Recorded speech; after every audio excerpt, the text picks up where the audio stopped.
এই 2 বাচ্চার মা হঠাৎ ছুটে আমার গাড়ির সামনে পড়লো। সেন্ট্রি স্যার, সিমরানকে নিয়ে এসো। Okay sir. যাক, একটা মিথ্যা ঘটনার জন্য আজকে। Thank you very much. Welcome. আচ্ছা, একটা কথা, ওর ফ্যামিলির কেউ যদি জিজ্ঞেস করে আপনি বললেন যে আমার বাসায়। ওকে। সিমরান, এখানে তোমার কোনো ভয় নেই। আমি 100% শিওর ও করেনি। ও বাচ্চা মানুষ। খাও নাও একটু। সিমরান, আপনি এখানে কেন এসেছেন? পানির ধর্ম গড়িয়ে চলা আর পিতার ধর্ম সন্তানকে আঁকড়ে ধরা। না এসে থাকি কি করে বলুন? সবকিছুর জন্য আপনিই দায়ী। লজ্জা করছেন এসব বলতে? করে, ভীষণ লজ্জা করে, সেই সাথে কষ্ট লাগে, অপমান লাগে, যন্ত্রণা লাগে।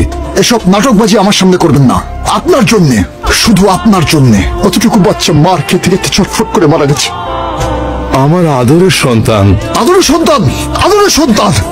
শাওন প্লিজ, এবার শান্ত হও। স্যাম সাহেব, আপনি এখন চলে যান প্লিজ। আর তাছাড়া সিমরানও আপনার সাথে যেতে চায় না। Try to understand. Please please, আপনি এখান থেকে চলে যান। আমি আমার মেয়েকে নিয়ে যেতে এসেছি। নিয়ে যাবেন? কি করবেন?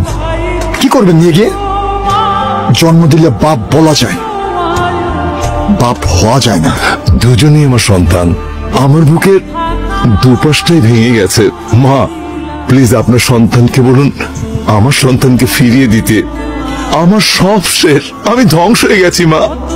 একটাকে মাটির নিচে রেখে এসেছি, আর একটা এখানে। মা, কুসুম, কুসুম, কুসুম, তোর ভাবিকে বল এক্ষুনি আমার ব্যাগটা গুছিয়ে দিতে। আমাকে এক্ষুনি চিটাং যেতে হবে। ভাইজান, আমার চাকরি নাই, যা বলার আপনিই বলেন। নাবিলা, আয় নাবিলা। কি হয়েছে? চিৎকার করছো কেন? কুসুমের নাকি চাকরি নেই?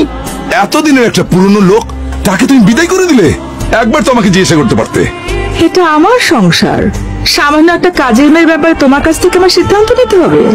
আরে বলিটা কি আর বোঝেটা কি? তোমার যা মন চাই তাই করো, আমাকে এক্ষুনি চিটাং যেতে হবে। মাল ভর্তি যা আমার ডুবে গেছে নাবিলা। আমার ভীষণ ক্ষতি হয়ে যাবে, আমি রাস্তায় পড়ে যাবো নাবিলা। ধরো, সাইন করো। তোমরা ভাই বোন মারামারি করতে গিয়ে শুভটা যে বেকায়দে মারা গেছে সেটাই লেখা আছে। সাইন করো। Thank you. এবার দুধটা খেয়ে নাও।